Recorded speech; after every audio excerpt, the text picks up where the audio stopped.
우리에게 주신 하나님의 말씀은 누가복음 4장 1절부터 13절까지의 말씀입니다. 누가복음 4장 1절부터 13절까지의 말씀입니다.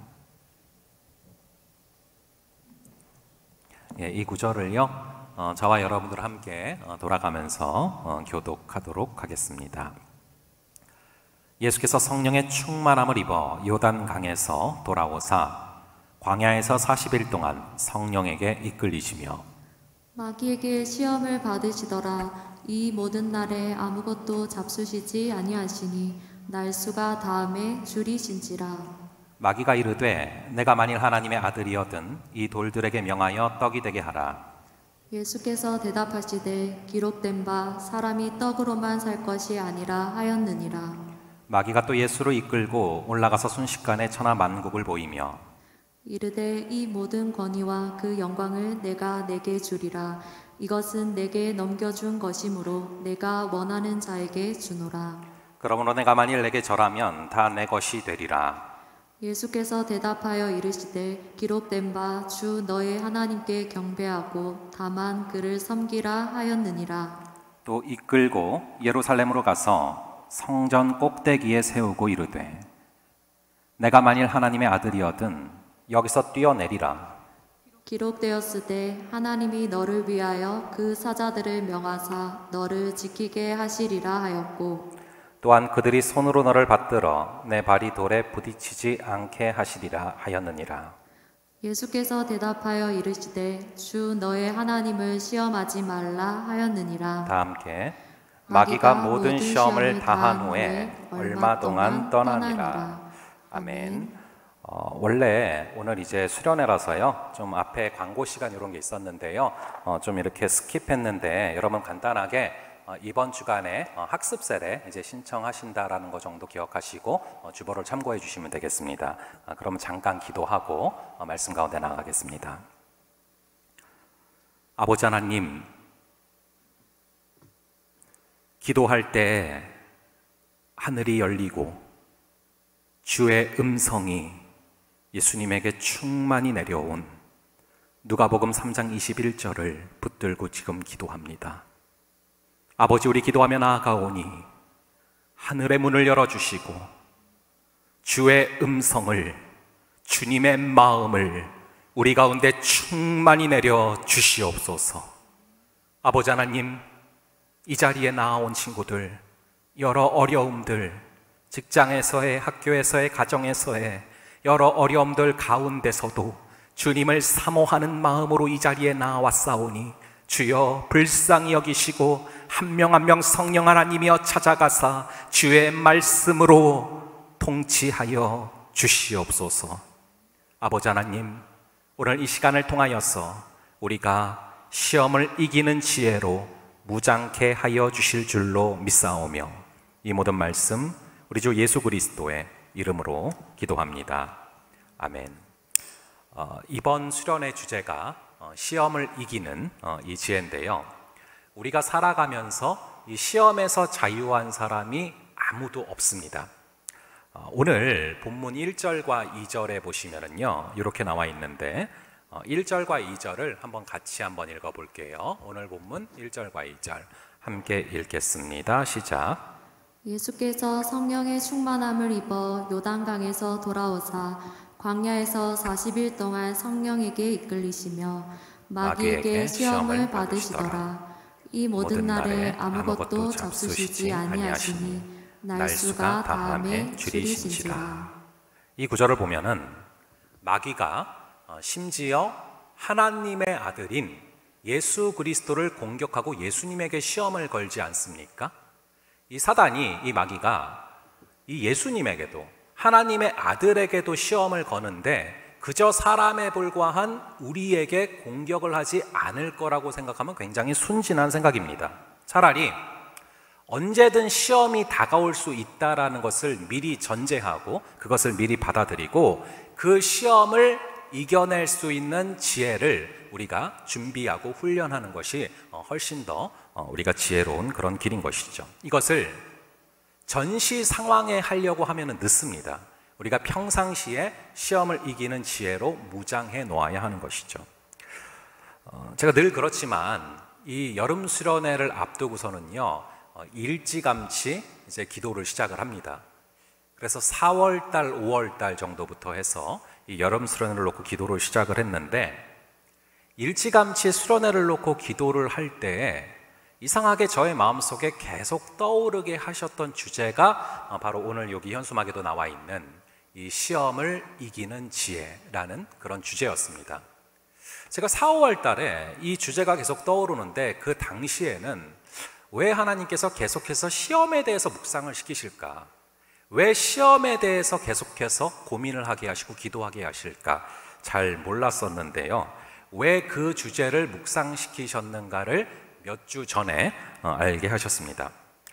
모두가 아시다시피 몇 주 전에 저희 또 청년 친구 중에 한 명이 확진이 되면서 이렇게 난리가 났었죠. 그래서 이 사부 예배를 드렸던 모든 전원이 다 코로나 검사를 급작스럽게 받아야 되는 그런 지시사항이 내려와서 모두가 쉽지 않은 그런 시간들이 있었습니다.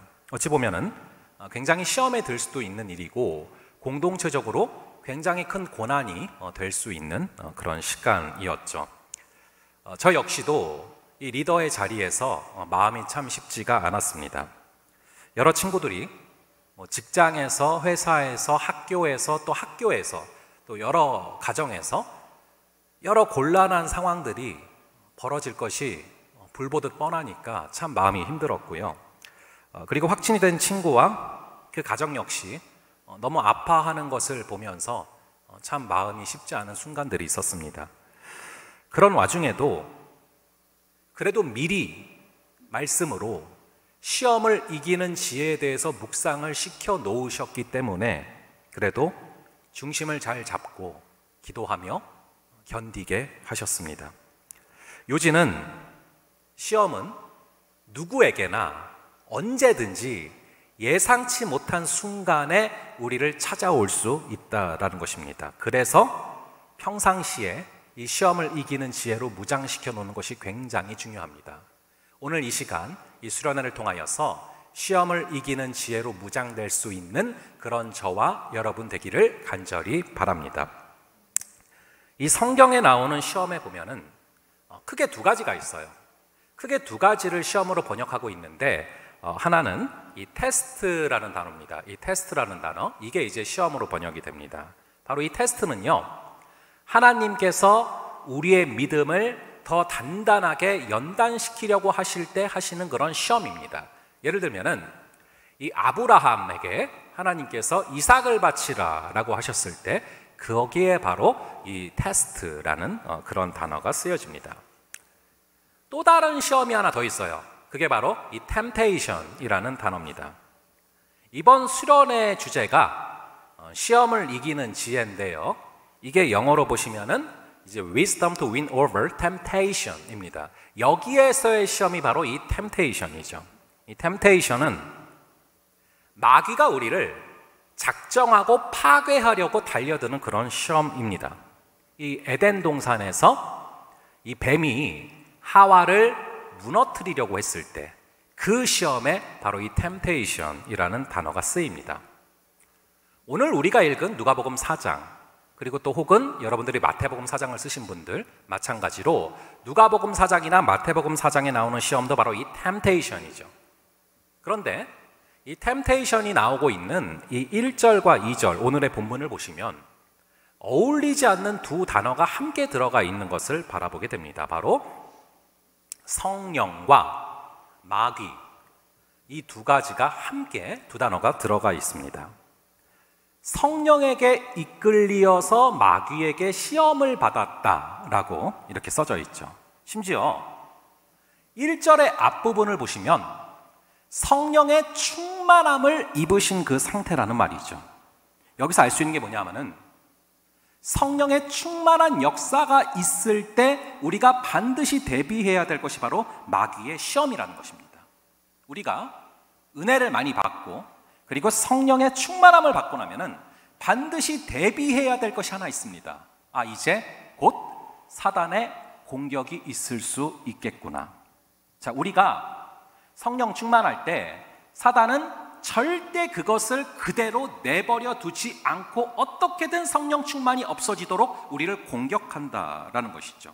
그렇기 때문에 거꾸로 사단이 전혀 공격을 하지 않는다, 전혀 사단의 시험이 없다, 이것도 이상한 겁니다. 사단이 야, 쟤는 건들 필요도 없어, 알아서 죄 짓고 있고 알아서 잘못 가고 있으니까 쟤를 건드는 거는 시간 낭비야, 뭐 이렇게 얘기하는 것도 사실은 문제일 수 있는 것이죠. 여러분이 주님께 가까워지고 있다, 그러면 반드시 사단의 공격이 있고 시험이 있습니다. 그래서 예수님께서는 그것을 아시기 때문에 아예 우리에게 이 마태복음 4장과 누가복음 4장을 박제로 해서 완전히 주신 거예요. 이것을 가지고서 사단의 공격이 있을 게 당연하니까 이 두 장을 가지고서 사단의 공격을 대비하라라는 것이죠. 다행인 것은 이 사단은 세월이 지나가도 공격 패턴이 상당히 일정합니다. 이 누가복음의 4장을 크게 벗어나지를 않습니다. 그래서 오늘 이 누가복음 4장을 자세하게 분석하시고 공부하시면은 사단의 공격의 패턴이 무엇인지, 이 사단의 허점이 무엇인지를 우리가 발견하고 시험에서 승리하는 그런 지혜를 얻게 될 줄로 믿습니다. 자, 그러면은 이 첫 번째 시험이 무엇입니까? 우리 한번 2절과 3절, 오늘 본문 2절과 3절 이 두 구절을 함께 읽어 보겠습니다. 시작. 마귀에게 시험을 받으시더라. 이 모든 날에 아무것도 잡수시지 아니하시니 날수가 다음에 줄이신지라. 마귀가 이르되 내가 만일 하나님의 아들이거든 이 돌들에게 명하여 떡이 되게 하라. 우리가 이 2절을 보시면은 사단은 우리의 가장 약한 약점을 파고든다라는 것을 알게 돼요. 아무것도 잡수시지 아니하시니 줄이신지라, 배고프신지라. 이 상태에서 뭘로 공격이 들어옵니까? 먹을 걸 가지고 지금 공격을 하잖아요. 이게 배부른 사람한테는 유혹이 되지 않고 시험이 되지 않을 수 있죠. 하지만 40일 금식 기도를 하신 직후에는 이것은 굉장히 큰 유혹이자 시험이 될 수 있는 거라는 것이죠. 이처럼 사단은 이 타이밍의 귀재입니다. 우리가 살아가면서 어떤 부분이 약해졌을 때 그 약해진 부분을 집중적으로 파고들며 공격을 해요. 자, 그렇기 때문에 이 사단의 별명이 뭐냐 하면은 예수님께서 바알세불이라는 얘기를 하시거든요. 이 바알세불이 뭐냐? 똥파리의 왕이라는 뜻이에요.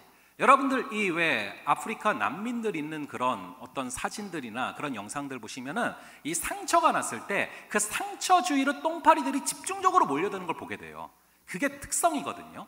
그래서 바알세불, 똥파리의 왕이 사단이라는 것입니다. 우리가 어떤 부분이 약했을 때, 약해져 있을 때 그 부분을 집중적으로 파고들기 때문에 우리는 우리의 약점을 가지고 하나님 앞에 나아가서 매달릴 필요가 있고, 그래야 이 공격을 막아낼 수 있는 것이죠. 그래서 이렇게 약점을 파고드는 공격을 지금 사단이 하는데, 제가 이 시험을 좀 보다가 좀 의아스러운 점이 있었습니다. 여러분, 실제로 이 40일 금식 기도를 하시다가 실제로 돌아가시는 분들이 간혹 있어요. 이 분당우리 교회 이 이찬수 목사님의 아버지가 그런 경우에 해당되셨다라고 들었습니다. 이 40일 금식이라는 것 자체가 상당히 인간의 생명에 실제로 위협을 가할 수 있는 그런 이제 기도라는 것이죠. 근데 그렇게 배가 고픈 상태에서, 죽기 직전의 상태에서, 아사 상태에서 돌로 떡을 만들어서 먹으면 죽습니까? 삽니까? 사실 돌로 떡을 만들어 먹으면 사는 거 아닙니까? 그런데 왜 사단이 지금 예수님한테 사는 길을 알려주고 있을까요? 그게 좀 이상했어요. 제 수준에서 시험을 냈다 그러면은 이런 시험을 내지 않았을까? 예수님, 사람도 40일 금식을 하는데 하나님의 아들인데 40일로 되시겠어요? 한 50일은 하셔야죠. 뭐 이런 식으로 해서 위태롭게 만들어서 죽게 만든다던가 이런 정도의 시험을 냈을 것 같은데 사단은 지금 그렇게 안 해요. 굉장히 고수입니다. 지금 우리 머리 꼭대기에 있는 거예요. 살리는 척하면서 죽이려고 하고 있습니다. 그래서 고수라는 것이죠. 그런데 마치 살리는 것 같이 보이지만 사실 그 가운데 함정이 있습니다. 이 함정이 뭡니까? 이 시험은 순서를 뒤흔들고 있는 그런 문제입니다. 오늘 본문의 이 시험의 병행 구절이 마태복음 4장에 나오는데, 이 시험에 대한 동일한 마태 기록을 살펴보면은 이 시험을 어떻게 이기셨고 이 시험의 허점이 무엇인지 정확히 드러나는데요. 우리 한번 마태복음 4장 4절을 함께 볼게요. 이 마태복음 4장 4절의 말씀을 한번 함께 읽어보겠습니다. 시작. 예수께서 대답하여 이르시되 기록되었을 때 사람이 떡으로만 살 것이 아니요 하나님의 입으로부터 나오는 모든 말씀으로 살 것이라 하였느니라 하시니. 자, 사람이 떡으로만 사는 것이 아니요 하나님의 입에서 나오는 말씀으로 사는 것이다. 자, 그러면은 떡을 먹어도 된다, 안 된다? 떡을 먹어도는 된다라는 거예요. 그래서 저는 이거 좋아하는 구절이에요. 밥 먹는 것 죄 아닙니다. 그런데 문제는 떡으로만 사는 게 아니라 떡보다 더 중요한 게 있다. 그게 바로 하나님의 말씀을 먹고 사는 거야 라고 이야기를 하시죠. 즉 예수님의 답변은 떡보다 훨씬 더 중요한 것이 있는데 나로 하여금 먹고 사는 문제가 다인 것처럼 생각하게 만들지 말아라, 이렇게 응수하시는 것입니다. 그렇기 때문에 이것과 정확한 맥락 가운데 기록되는 말씀이 바로 마태복음 6장 33절인데요. 마태복음 6장 33절에 보시면 너희는 먼저 하나님의 나라와 의를 구하라 그리하면 모든 것을 더하시리라 라는 그런 구절이 있습니다. 즉 먼저 하나님의 나라와 의를 구하면 먹을 거, 입을 거, 잘 거, 우리가 살면서 필요한 모든 것 더하신다라는 것이죠. 근데 사단은 이 명확한 순서를 거꾸로 생각하게 만들려고 지금 공격을 하는 것입니다. 먼저 하나님의 나라와 의를 구하는 것이 아니라 먼저 네가 먹고 살 거, 네가 어떻게 살아갈지 그거에 대해서만 목숨 걸게 만드는 거예요. 바로 순서의 문제죠. 여러분, 이 근본적인 것을 먼저 붙들면 지역적인 것은 쫙 다 딸려옵니다. 그래서 공부할 때도 뭐가 핵심인지를 파악하는 게 중요하지 않습니까? 여러분들 이 고구마를 들어 올릴 때 고구마 줄기를 잡고 올리면 고구마들이 따라오는데 고구마를 잡고 올린다고 줄기가 따라오지는 않아요. 근본적인 것에 우선순위를 두면 근본과 지역을 둘 다 잡을 수 있지만 지역적인 것을 먼저 잡아버리면 둘 다 놓치는 사태가 벌어진다라는 것이죠. 먼저 하나님의 나라와 의를 구하면 모든 것을 더하시고 모든 게 따라온다. 이 순서의 문제입니다. 이것은 꼭 교회에서뿐만이 아니라 이 세상에서도 동일하게 적용되는 원리예요. 세상의 기업들도 마찬가지입니다. 절대 돈을 쫓아가면 돈이 따라오지를 않아요. 더 큰 대의를, 가치를 쫓아갈 때 돈이 따라오는 것입니다. 여러분, 이번에 이 백신 대란 사태가 벌어지고 백신을 갑자기 엄청나게 많이 클릭하면서 맞게 되면서 약국에서 엄청나게 많이 팔린 약이 하나 있어요. 그 약이 혹시 여러분 뭔지 아십니까? 그렇죠? 예, 타이레놀입니다. 이 타이레놀이 품절이 돼서 이 타이레놀이 들어간 그 성분의 약들을 또 구하고 뭐 이런 일들이 있었거든요. 그래서 이제 아마도 이번 돌아오는 주부터 여러분들이 그 해당이 되신다고 알고 있어요. 10부제로. 그래서 여러분들 이 백신 맞으시기 전에 꼭 이 타이레놀을 구매해 놓으시기 바랍니다.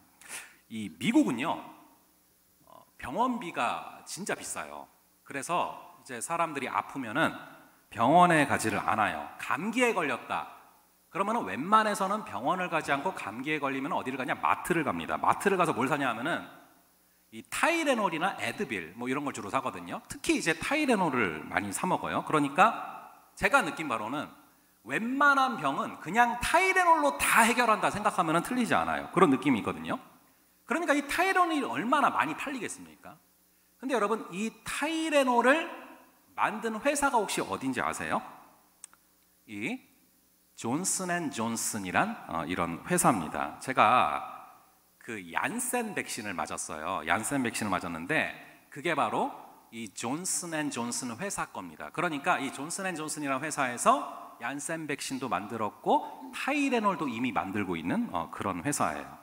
사실 이 타이레놀이라는 약이 이 존슨앤존슨이라는 회사를 먹여 살리는 주력 상품인데 사실 이 타이레놀이 이 회사의 주력 상품이 된 데에는 이런 히스토리가 숨겨져 있습니다.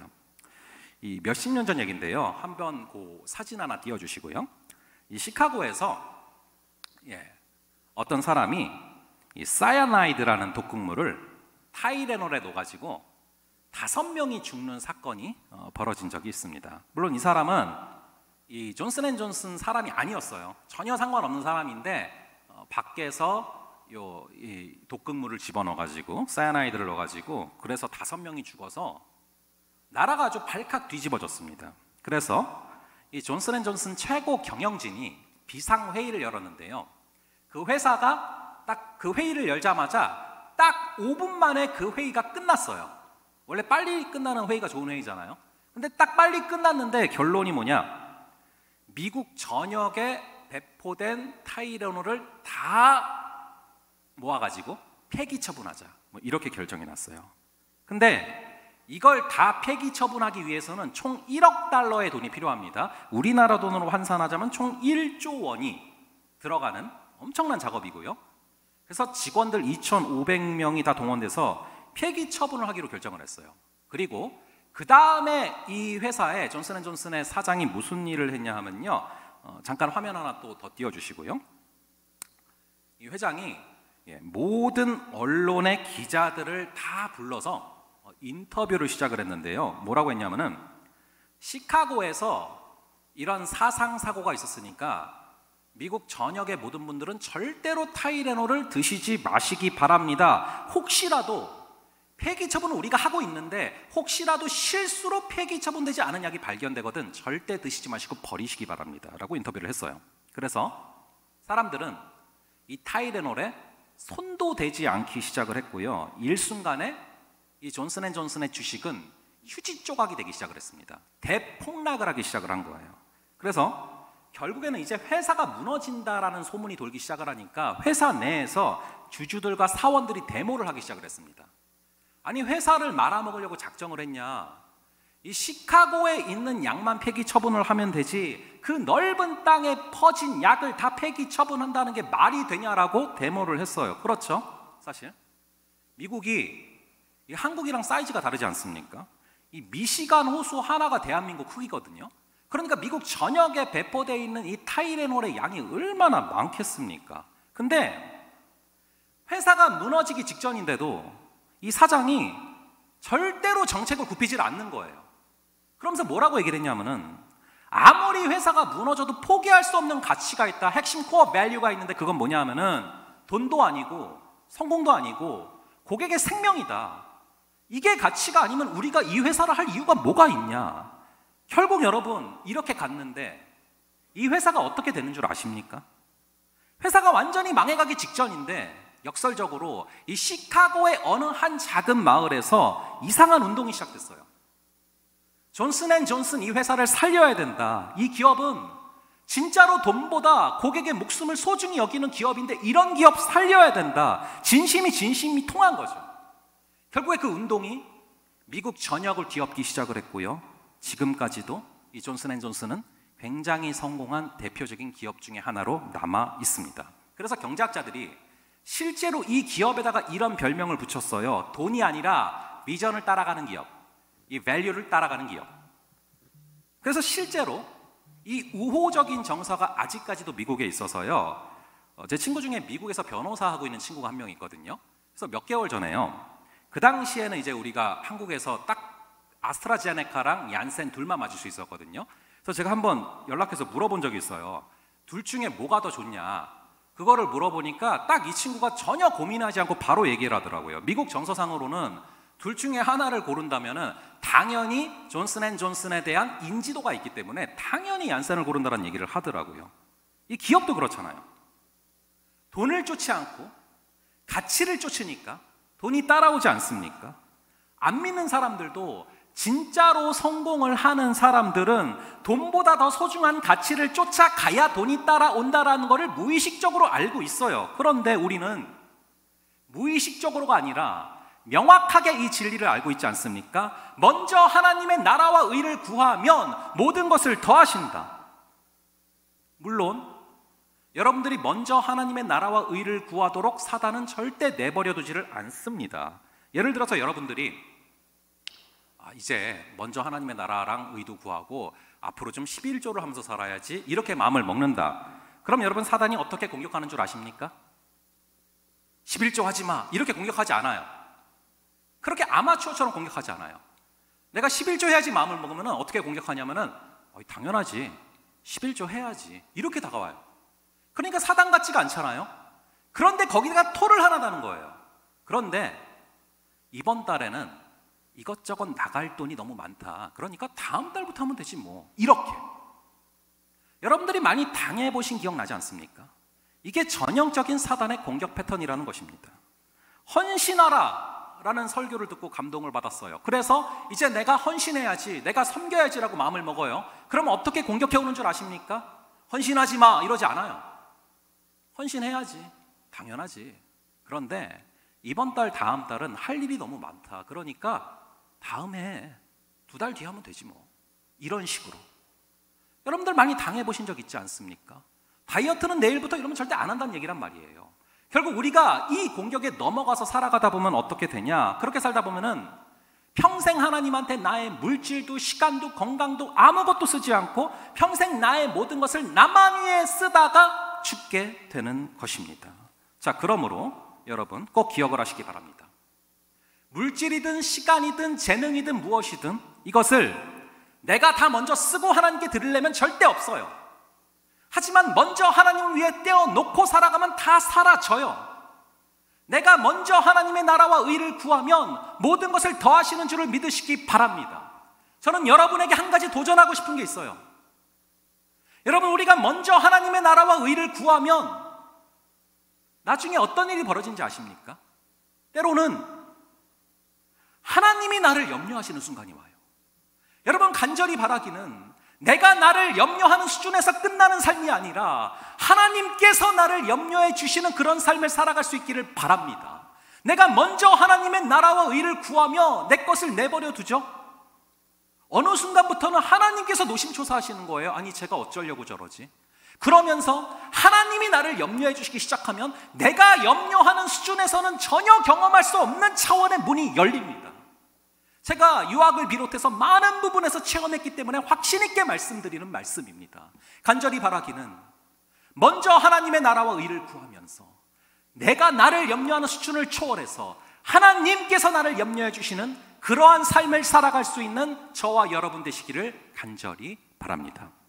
자, 그렇게 첫 번째 시험을 예수님께서 말씀으로 승리하셨는데요.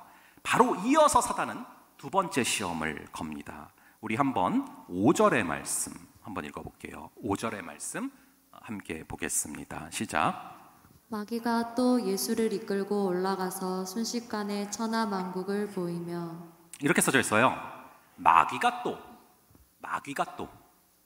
여기서 중요한 것은 사단의 공격은 또 온다는 거예요. 오늘 사단을 물리쳤다라고 해서 끝난 게 아닙니다. 또 와요. 더 센 놈이 또 다른 방법을 가지고 또 나타나요. 그래서 우리가 시험에 들지 않기 위해서 날마다 깨어서 기도를 해야 되는 것입니다. 근데 그렇게 또 와서 두 번째 거는 시험이 바로 5절부터 7절까지인데 이 5절부터 7절까지 세 구절을 저희가 함께 한번 읽어보겠습니다. 시작. 마귀가 또 예수를 이끌고 올라가서 순식간에 천하만국을 보이며 이르되 이 모든 권위와 그 영광을 내가 내게 주리라. 이것은 내게 넘겨준 것이므로 내가 원하는 자에게 주노라. 그러므로 내가 만일 내게 절하면 다 내 것이 되리라. 자, 이 시험은요, 세상적인 성공을 이루어내기 위한 수단으로 너의 신앙을 이용하라라는 그런 시험인데요. 우리 성령님께서 때로는 우리의 삶 가운데 우리를 사랑하심에도 불구하고 고난을 주실 때가 분명히 있어요. 왜냐하면 그 고난을 통해서 거룩함에 참여하게 하시려고, 고난을 통해서 의와 평강의 열매를 맺게 하시려고 우리에게 일부러 고난을 주실 때가 분명히 있어요. 그런데 성령께서도 주시지 않는 세상적인 성공을 사단이 일부러 우리에게 줄 때가 있습니다. 일종의 우리를 영적으로 마비시키려는 일종의 시험이죠. 그래서 점점 더 높은 자리로 올라가요. 근데 전혀 행복하지가 않고 전혀 불행하고 전혀 메마른 그것을 벗어날 수가 없게 되는 거죠. 그런 부분들이 있습니다. 그래서 5절에 보시면은 순식간에라는 이런 단어가 있어요. 말 그대로 인스턴트죠. 인스턴트. 빠르고 편하게. 우리 심령 속에는 뭐든 순식간에 해치우고 싶은 그런 마음이 분명히 있습니다. 그래서 대가를 치르지 않고 어떠한 결과를 얻어내기를 원하는 그런 마음이 있거든요. 그거를 사단은 너무 잘 알고 있기 때문에 여기서도 순식간에 요게 나와 있으면서 이런 시험을 거는 건데요. 하나님의 말씀은요, 시간이 많이 걸려요. 대가를 치르게 됩니다. 전공법이에요. 하루하루 성실하게 말씀 읽고 기도하는 거예요. 근데 사단의 방법은 인간의 관점에서 볼 때 너무나 효율적이고 너무나 가시적인 결과를 빨리 얻게 해주는 것처럼 보입니다. 자기한테 절 한 번만 딱 하면은 눈에 보이는 가시적 결과 그냥 바로 주겠다라는 거예요. 고난이 없이 결과를 얻게 해주겠다라는 것입니다. 이것이 우리한테도 정말로 많이 다가오는 시험 아닙니까? 여러분들이 회사에서 어떠한 일을 진행할 때, 혹은 여러분들이 학교에서 어떤 시험을 볼 때 대가를 치르지 않고 그냥 결과만 얻어내고 싶어 하는 그런 유혹, 이것이 얼마나 우리에게 많이 다가옵니까? 그런데 이 시험을 우리 주님께서 어떻게 이기시는가? 우리 한번 8절의 말씀을 한번 볼게요. 이 8절의 말씀 함께 읽겠습니다. 시작. 예수께서 대답하여 이르시되 기록된 바 주 너의 하나님께 경배하고 다만 그를 섬기라 하였느니라. 이걸로 이기세요. 이 8절에서 경배하라라는 것은 worship입니다. 예배하라. 프로스쿠네오라는 원어예요. 이것은 성경의 많은 부분에서 예배하며라고 번역되고 있는 그런 단어입니다. 여기서 영적 전쟁에서 승리의 비결은 바로 예배에 있다라는 것을 정확히 알게 돼요. 예수님이 직접 하신 말씀입니다. 예배를 회복해라. 그러면은 산다. 거꾸로 예배에서 죽으면 시험을 이길 영적인 저항력을 상실하게 된다라는 것이죠. 시험이 다가올 때 그 시험에 드는 사람은 예배를 게을리한 사람이에요. 왜 모두 공격을 당하는데 어떤 사람은 영적인 시험을 이겨내고 어떤 사람은 시험에 듭니까? 그 차이가 뭡니까? 예배에 보호막이 없을 때 우리는 시험에 넘어지고 무너지게 되는 것입니다. 여러분들이 이 사단의 속성을 잘 아셔야 돼요. 이 사단이 여러분 원래 뭐였는지 아십니까? 원래 천사였어요. 원래 천사였는데 하나님과 같이 되려고 하는 마음을 품고 교만해지다가 결국에는 이 사단이 된 거예요. 원래 천사였는데 타락해서 하나님과 같이 되려고 하다가 이 사단이 됐다, 천사에서. 이걸 여러분들이 잘 아셔야 됩니다. 그렇기 때문에 사단은 하나님처럼 되고 싶어하고 하나님을 질투하는 그 본성이 뿌리 깊게 있어요. 자, 그래서 사단은 우리가 하나님께 예배를 드릴 때 그거를 굉장히 질투합니다. 저 예배를 받아야 될 대상이 바로 난데, 저 절을 받아야 될 대상이 바로 난데라는 생각을 해요. 그래서 어떻게든 우리가 예배를 드리지 못하게 만들고요, 우리가 예배를 드릴 그 시간에 예배를 드리는 것이 아니라 사단을 섬기고 사단에게 절하고 사단의 종노릇하게 만들려고 합니다. 우리의 모든 시간과 마음을 주님께 쏟아붓는 것이 아니라 우리의 모든 시간과 마음을 이 사단에게 쏟아붓게 만들려고 한단 말이죠. 그렇기 때문에 사단은 절대로 우리가 예배를 제대로 드리지 못하게 만들려고 혈안이 되어 있습니다. 우리가 어떻게든 예배의 자리를 사수하지 못하게 하려고 혈안이 되어 있다는 거예요. 왜냐하면 그거를 자기가 받아야 된다고 생각을 하기 때문에. 자, 여러분, 예전에 우리 할아버지, 할머니들, 우리 믿음의 선조들이 어떤 이야기를 많이 했었냐면요, 이전에는 교회 나와서 예배를 드리려면 정말 순교를 각오하는 마음으로 핍박을 당하면서 그렇게 예배를 드렸다라는 그런 전설 같은 이야기를 저는 들으면서 자라왔어요. 여러분들도 들으면서 자라온 친구들이 있을 거예요. 그런데 그 이야기들이 굉장히 오래전 이야기, 옛날 이야기인 줄만 알았는데 어느덧 우리의 현실이 되어가고 있어요. 여러분들 가운데서도 제가 놀랐어요. 오늘 사실 이 코로나 사태 지금 이렇게 되고 있고 계속 매스컴에서 대구 뭐 이거 얘기하잖아요. 교회 얘기하고. 올까 했는데 너무 많이 와 있어서 제가 놀랐는데, 사실 여러분들 와 있는 게 그냥 와 있는 게 아닐 거예요. 이런저런 따가운 시선들, 회사에서, 학교에서, 가정에서 굉장히 많은 그런 시선들, 그래서 우리가 진짜로 이제는 굉장히 욕먹을 각오를 해야 나올 수 있지 않습니까? 옛날 얘기가 아니게 됐어요.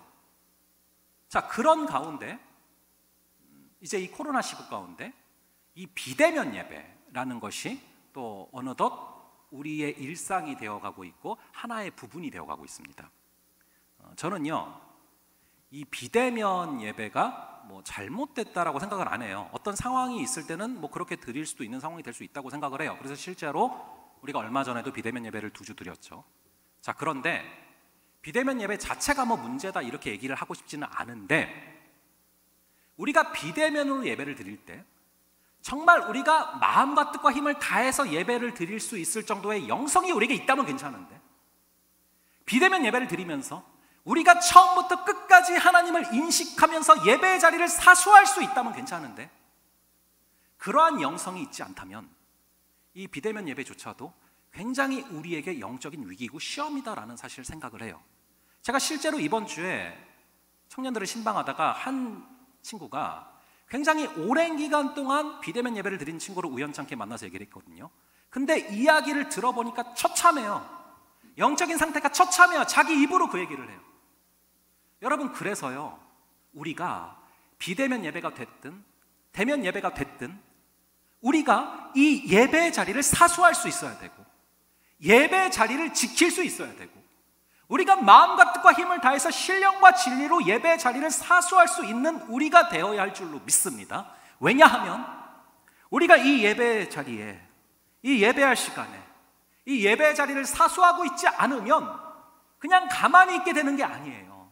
그 순간 사단의 우리를 향한 공격이 있고 사단을 예배하는 순간이 된다라는 거예요. 그것을 6절, 7절, 8절을 곱씹어 보면은 한 가지 원리가 정확히 도출이 되거든요. 뭐냐 하면은 하나님을 예배하지 않으면 그 순간 사단을 예배하게 된다라는 거예요. 사단이 절 한번 해봐라 다 줄게 했잖아요. 그 절이 프로스쿠네오예요. 예배하며 라는 단어란 말이에요. 즉 우리가 예배해야 할 시간에 예배를 하지 않고 있으면, 예배해야 할 시간에 예배의 자리를 떠나 있으면 우리가 중립지대에 있게 되는 것이 아니라 사단을 예배하는 자리로 나아가게 되고 사단의 종로로 타는 역사가, 결과가 나타나게 된다는 거예요. 그래서 하나님의 자녀임에도 불구하고 안타깝게 사단이 원하는 대로 사용을 받는 경우가 있어요. 교회를 깨는 데 사용이 되고 하나님의 사람을 공격하는 데 사용되고 하나님의 일을 망치는 데 순간적으로 사용되는 사람들이 있어요. 그게 다 예배에서 패배했기 때문이다라는 것을 오늘 구절은 명확히 말씀하고 있습니다. 그러므로 여러분들이 대면의 예배든 비대면의 예배든 여러분들이 예배의 자리에 있을 때 그 예배를 처음부터 끝까지 사수할 수 있는 여러분 되시기를 간절히 바랍니다. 신령과 진리로 예배를 지킬 수 있는 여러분 되기를 간절히 바랍니다. 그러할 때 사단에게 절하지 않고 사단에게 쓰임받지 않는 하나님을 경배하고 하나님을 사랑하는 그런 우리가 될 줄로 믿습니다. 그래서 우리가 예배가 흔들릴 때 시험에 들게 되고요, 반대로 예배가 회복되면 정신을 차리게 되고 그때 사단이 떠나가는 것입니다. 주 너의 하나님께 경배하고 예배하고 다만 그를 섬기라 하였느니라. 예배의 자리를 사수하심으로 말미암아 사단의 영적인 시험을 이겨낼 수 있는 그런 저와 여러분 되기를 간절히 바랍니다. 자, 마지막 시험은요, 이 9절부터 11절까지에 나와 있습니다. 우리 이 9절부터 11절까지 이 세 구절을 한번 함께 읽어 보겠습니다. 시작. 또 이끌고 예루살렘으로 가서 성전 꼭대기에 세우고 이르되 내가 만일 하나님의 아들이거든 여기서 뛰어내리라. 기록되었을 때 하나님이 너를 위하여 그 사자들을 명하사 너를 지키게 하시리라 하였고, 또한 그들이 손으로 너를 받들어 내 발이 돌에 부딪히지 않게 하시리라 하였느니라. 자, 이 마지막 시험을 보면요, 이 사단이 참 교활한 게 이 시험도 좀 이상해요. 자, 이 시험에 만약에 예수님이 넘어가서 이대로 했다, 그래서 실제로 성전 꼭대기에서 바닥으로 뛰어내렸다, 그러면은 하나님께서 어떻게 하셨을까요? 당신의 아들인데 예수 그리스도인데 어떻게 하셨을까요? 살리셨겠죠. 천사가 와서 실제로 붙들어서 내려왔겠죠. 자, 그러면은 이 시험대로 된다. 그럼 여러분, 이것은 굉장히 오히려 거꾸로 사단에게 곤란해지는 시험 아닙니까? 천사가 붙들어서 정말 멋있게 쭉 내려온다. 자, 여러분, 여기는 성전 바로 밑이에요. 굉장히 유동 인구가 많은 곳이에요. 많은 사람들이 몰려있는 곳이에요. 그런데 예수님이 그곳에서 뛰어내렸는데 죽지 않고 천사들이 받들어줘서 정말 멋있게 착지를 한다. 자, 그러면은 어떻게 될까요? 사람들이 야, 목수의 아들인 줄 알았는데 보니까 하나님의 아들이 맞네. 나사렛 목수의 아들인 줄 알았는데 알고 보니까 하나님의 아들이 맞구나 하면서 엄청나게 많은 사람들이 몰리지 않겠습니까? 엄청나게 많은 영광을 누리지 않겠습니까? 엄청나게 많은 인기를 누리지 않겠습니까? 자, 그러면은 이게 사단이 곤란해지는 거 아닐까요? 시험이 뭔가 좀 이상하잖아요. 자, 그런데 이 시험에서 보면은 사단이 정확하게 노리는 게 있습니다. 사단이 굉장히 무서워하는 게 지금 하나 있어요. 물론 예수님이 인기를 누리게 되고 예수님에게 많은 영광이 쏠리는 거 좀 찝찝하기는 하지만 그래도 사단의 입장에서 그게 무섭지는 않아요. 그런데 이 사단이 진짜로 무서워하는 게 있어요. 그게 뭔지 아십니까? 바로 예수님께서 십자가를 지시는 겁니다. 예수님께서 십자가를 지셨기 때문에 저 같은 사람도 죄사함을 받았어요. 예수님께서 십자가를 지셨기 때문에 여러분도 죄사함을 받지 않았습니까? 십자가가 아니었으면 불가능한 역사들이었어요. 그래서 사단의 입장에서는 어떻게든 이 십자가를 지는 것만큼은 막아야겠는 것입니다. 그런데 사단은 누가 십자가를 질 수 없는가를 정확하게 알고 있어요. 바로 헛된 영광에 눈이 먼 사람은 절대 십자가를 질 수가 없습니다. 자, 그래서 이 사단의 입장에서 이거를 무조건 막으려고 지금 한 거예요. 사단은 그래서 이 공격을 한 거란 말이죠. 자, 우리 예수님께서 정말 멋있게 하늘에서 내려왔다. 멋있겠죠. 하지만 그래서 달라지는 게 하나도 없어요. 그래서 무슨 열매가 있습니까? 그런데 이 십자가를 지는 과정은 화려하지는 않지만 엄청나게 많은 사람들이 죄사함을 받게 되고 엄청나게 많은 열매가 주어지는 일인 것이죠. 자, 그것을 노린 공격이 바로 이 마지막 시험이다라는 것입니다. 이 마지막 시험을 보면요, 이 9절에 보시면은 성전 꼭대기에서 벌어진 일이다라는 것을 우리가 알 수 있어요. 여러분들이 꼭 기억을 하시기 바랍니다. 이 사단이 던진 세 가지의 시험 중에서 하나만 광야에서 벌어진 그런 시험이었고 나머지는 전부 다 높은 곳에서 벌어진 시험이었어요. 여기서 우리가 알 수 있는 게 뭐냐면은 높은 곳이 위험한 곳입니다. 여러분들이 너무 빨리 높은 곳에 오르겠다고 굳이 발버둥을 치실 필요가 전혀 없어요. 이 높은 곳이 겉으로 볼 때는 굉장히 화려해 보이고 좋아 보이는 곳일 수 있겠지만 가장 위험한 곳입니다. 그래서 여러분들이 높은 곳에 올라가면 올라갈수록 기도를 정말 많이 하시고 깨어 있어야 돼요. 예를 들어서 회사에서 여러분들이 승진을 했다. 그러면은 2배 이상으로 기도의 시간을 늘려야 한다는 것입니다. 그래서 보면요, 아주 멀쩡하던 사람인데 이 높은 곳에 올라갔다가 이 높은 곳은 바람이 정말 세게 불거든요. 거기서 떨어져서 추풍낙엽처럼 떨어지는 그런 사람들 생각보다 굉장히 많습니다. 우리가 가장 적절한 타이밍에 가는 것이 좋은 것이지 절대 빨리 높은 곳에 올라가려고 발버둥 칠 필요가 없다라는 것이죠. 그런 맥락 가운데 이 십자가가 아니라 영광을 취하게 만들려고 했던 이 마지막 시험을 좀 보면요, 아까 두 번째 시험은 세상에서 너희가 성공할 힘을 주겠다라고 유혹을 했다라면은 이 마지막 시험은 세상에 인기를 주겠다는 거예요. 그러려면은 너희가 세상에서 인기를 얻고 세상에서 인정을 받으려면은 너희가 세상에 뭔가를 보여줘야 되지 않겠냐? 지금 이걸 말하는 것입니다. 이게 바로 사단이 장악하고 있는 이 세상의 통치 방식이에요. 뭔가를 보여줘라. 뭔가를 좀 보여줘라. 그래야 사람들이 너를 인정해 줄 것이고 그래야 너가 인기가 생길 것이다. 그래서 우리는 이 통치 방식에 의외로 영향을 많이 받고 살아가기 때문에 우리는 평생을 남들에게 뭔가를 보여주기 위해서 살아가는 경우가 의외로 굉장히 많습니다. 카드를 긁으면서 빚더미에 오를지라도 무리해서 좋은 차를 사고 무리해서 좋은 집에 사는 많은 이유 중에 하나가 바로 보여주기 때문이에요. 특히 한국이 이 사고가 굉장히 강해요. 비교의식 그리고 보여주기식. 이 사단은 끊임없이 우리에게 외치고요, 이 세상의 광고의 핵심도 사실은 이겁니다. 최신 휴대폰을 갖고 있지 않으면 너는 뒤처진 사람이야. 스타벅스 정도는 마셔줘야 그래야 품격 있는 사람이야. 너가 마시는 그게 바로 너야. 네가 갖고 있는 그게 바로 너야. 이게 세상이 우리에게 던져주는 메시지예요. 그래도 이 편한 세상 정도는 살아야 문화인이야, 뭐 이런 것들.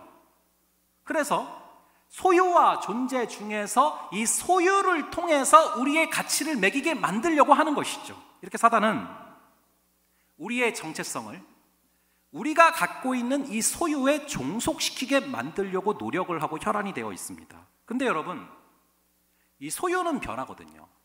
이 소유하고 있는 것의 가치는 언젠가 변하고 언젠가 떨어지게 되거든요. 그래서 내가 소유하고 있는 것의 가치가 떨어질 때마다 나의 정체성도 같이 확 떨어지게 되는 것입니다. 그러다 보면은 내가 갖고 있는 것 혹은 내가 이룬 어떤 것, 그래서 내가 갖고 있는 소유에다가 나의 가치를 매기게 만들고, 아니면은 내가 어떤 걸 이룬 거 있지 않습니까? doing, being이 중요한데 이 doing, 내가 이룬 어떤 업적에 나의 가치를 매기게 만들어요. 그런데 살아가다 보면은 내가 갖고 있는 그 소유하고 있는 것의 가치가 떨어지거나 아니면 내가 이룬 그 업적이 때로는 무너질 때가 있어요. 그러할 때 나의 자존감이 같이 무너져 버리는 것이죠.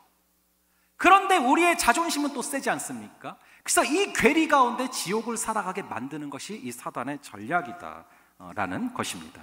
여러분, 우리의 가치는 우리의 소유에 있는 것이 아니라, 우리가 이룬 업적에 있는 것이 아니라 우리의 존재에 우리의 가치가 있어야 되는데, 우리가 어떤 사람인가에 대한 가치는 우리 주님께서 우리에게 주시는 그 말씀에 기반하는 것임을 잊지 마시기 바랍니다. 그래서 주님께서 우리가 어떤 사람이다라고 말하는 그것에 근거해서 우리의 가치가 새겨질 때, 그때 우리는 시험을 이겨낼 수 있는 사람이 되는 거예요. 그것이 마태복음 4장과 3장, 누가복음 4장과 3장에 정확히 나와요. 예수님께서 마태복음 4장에서 이 수많은 시험을 당하시기 전에 먼저 무슨 일이 있었냐 하면은 하늘로부터 오는 아버지의 음성을 듣는 일이 있었어요. 그러고 나니까 이게 시험이 아닌 게 되고 승리할 수 있게 되는 것입니다. 우리 한번 주님께서 들으신 그 음성, 우리 16절과 17절, 마태복음 3장 16절과 17절, 이 두 구절을, 이게 여러분들 성경 보시면은 마태복음 4장을 필사하지 않으셨습니까? 그 바로 앞에 보면은 3장 16, 17절이 나와요. 이거 이후에 시험이 있었다라는 거예요. 자, 우리 3장 16절과 17절 이 두 구절을 함께 읽겠습니다. 시작. 예수께서 세례를 받으시고 곧 물에서 올라오실새 하늘이 열리고 하나님의 성령이 비둘기같이 내려 자기 위에 임하심을 보시더니 하늘로부터 소리가 있어 말씀하시되 이는 내 사랑하는 아들이요 내 기뻐하는 자라 하시니라. 이는 내 사랑하는 아들이요 이는 내 사랑하는 딸이요 내 기뻐하는 자라. 하늘로부터 들려오는 이 음성을 들으시고 시험의 장소로 가셨기 때문에 어떠한 시험도 예수님에게 시험이 될 수 없도록 강력한 힘이 돼서 역사하셨다라는 것이죠. 우리 예수님이 이 음성을 명확히 들으셨기 때문에 사단이 와서 나한테 절 한 번만 해, 그러면은 내가 세상에 있는 거 다 줄게, 이렇게 시험을 걸었지만 우리 예수님께서는 내가 세상에 있는 모든 것을 다 갖지 않아도 나는 이미 하나님의 사랑하는 자요 하나님의 기뻐하는 자다라는 걸 아셨기 때문에 이 시험에 넘어지지 않으신 것입니다. 사단이 와서 야, 너 한번 뛰어내려 봐, 그래서 천사들이 붙들어줘서 뭔가를 좀 보여줘, 그러면 사람들이 너를 인정해 줄 거 아니야, 그러면 너가 인기가 생길 거 아니야 라는 시험이 들어올 때 예수님은 굳이 사람들의 인정이 있지 않아도 이미 하나님께로부터 이는 내 사랑하는 아들이요 내 기뻐하는 자라라는 그 음성을 들었기 때문에 이 시험을 능히 이겨낼 수 있었음을 믿으시기 바랍니다.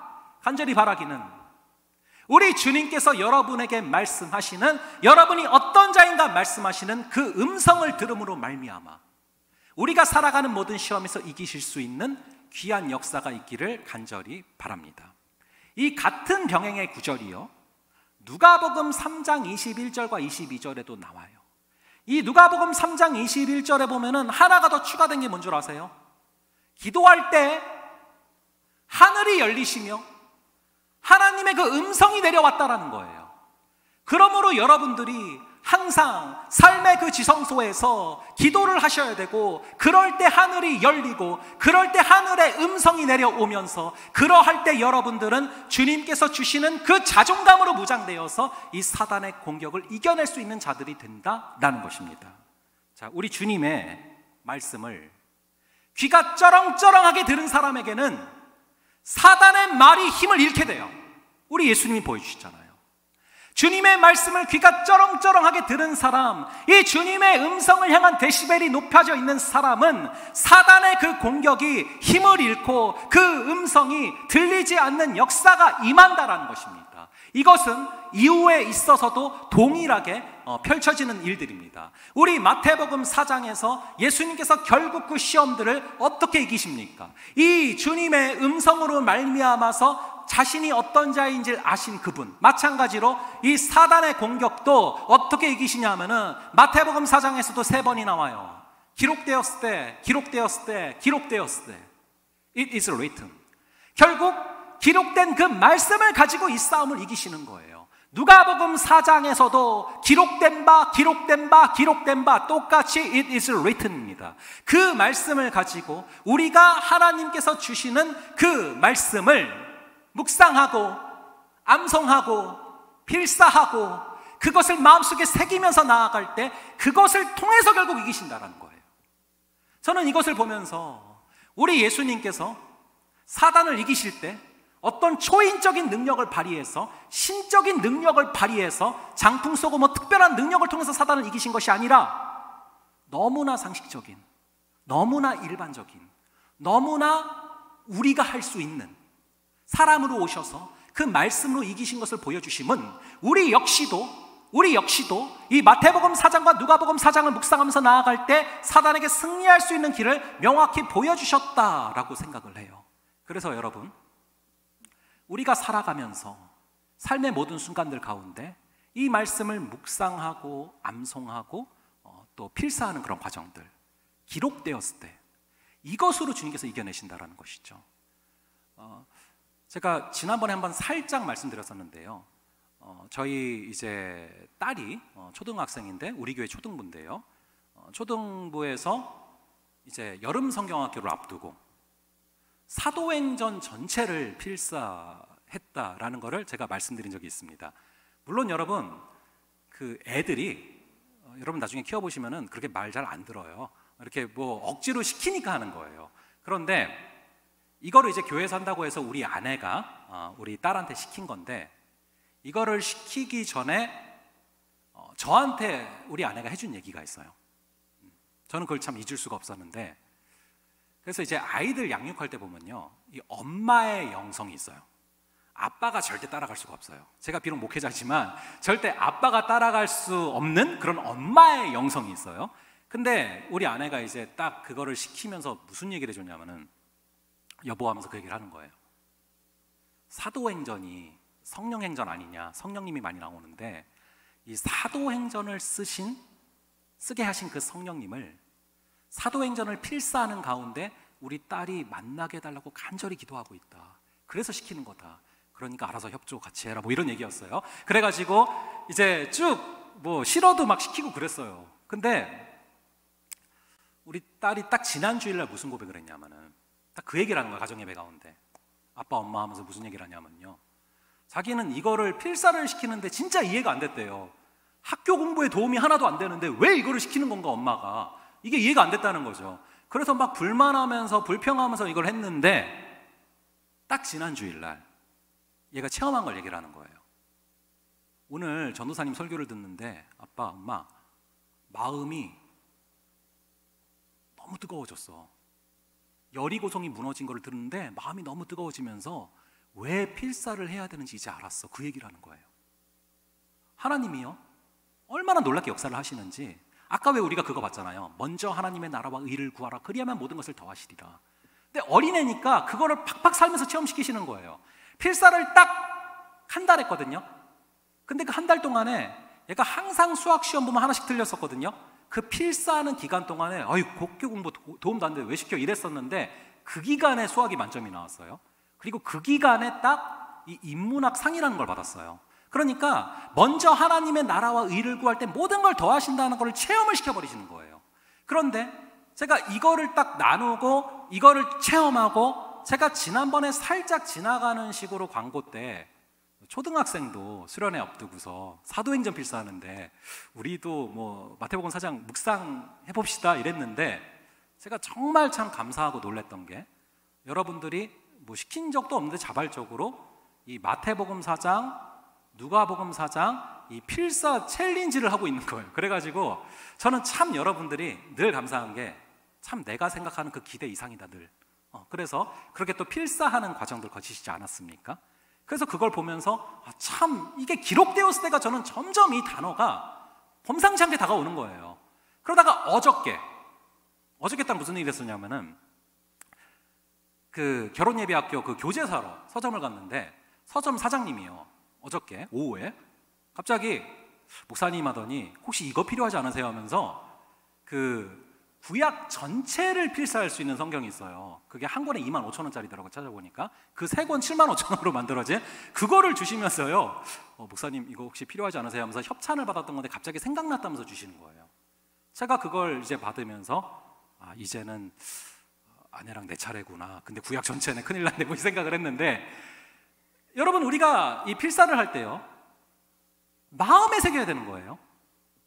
우리가 성경을 묵상할 때, 성경을 암송할 때, 또 여러분들이 이번에 하셔서 또 시작점이 되기를 원하는데, 또 성경을 필사할 때 여러분들이 그것을 마음속에 새기시는 마음으로 한 자 하셔야 되는 거예요. 그렇게 마음속에 이 성경을 새겨 넣으면, 마음판에다가 기록을 해놓죠. 그러면은 사단이 우리를 공격할 때, 영적인 전투가 있을 때 그것이 바로바로 튀어나오는 거예요. 우리 예수님이 그랬잖아요.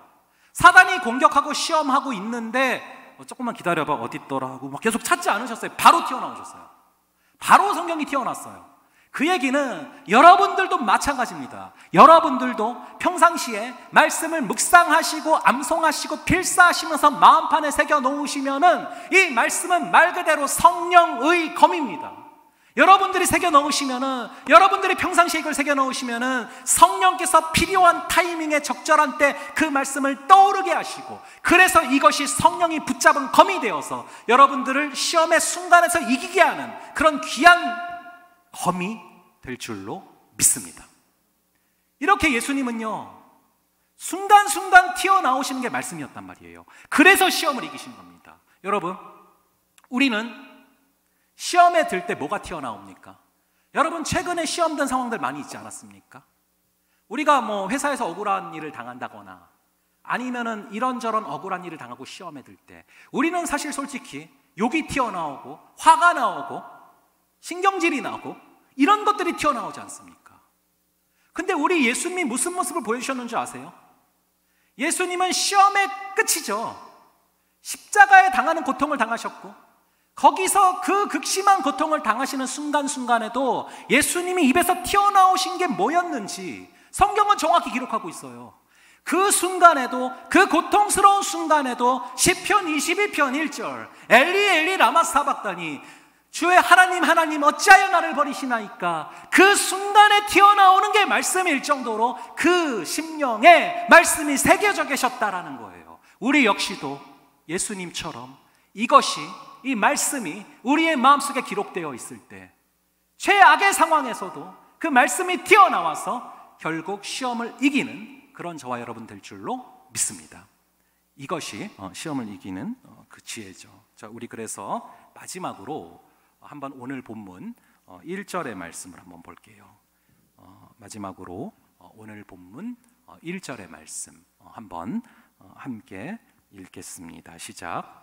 예수께서 성령의 충만함을 입어 요단강에서 돌아오사 광야에서 40일 동안 성령에게 이끌리시며 예, 성령께서 요단에서 광야로 이끄셨어요. 요단은 아까 보셨지만 하나님의 음성이 들리는 장소예요. 엄청 성령 충만한 곳이에요. 성부 하나님의 목소리가 들리고 성자 예수님이 서 계셨고 성령 하나님이 비둘기처럼 내려오고 삼위일체 하나님이 다 계신 그런 충만한 곳이죠. 요단은 그런 곳이에요. 근데 광야는요, 외로운 곳이죠.